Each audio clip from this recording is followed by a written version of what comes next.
আসসালামু আলাইকুম রহমতুল্লাহ। কেমন আছেন বন্ধুরা? এখন আলোচনা করব খুবই গুরুত্বপূর্ণ একটি বিষয় নিয়ে। গুরুত্বপূর্ণ বিষয়টি হলো এই, বর্তমান সময়ে সন্তানেরা অধিক পরিমাণে অবাধ্য হয়ে যাচ্ছে।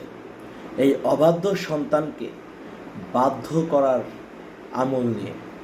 আমলটি হলো সূরা আহকাফের 15 নম্বর আয়াতের শেষ অংশটুকু 60 টুকরো কাগজে লিখে প্রতিদিন রাত্রে এক এক টুকরো ভিজিয়ে ওই পানি বাচ্চাকে খাইয়ে দেবে।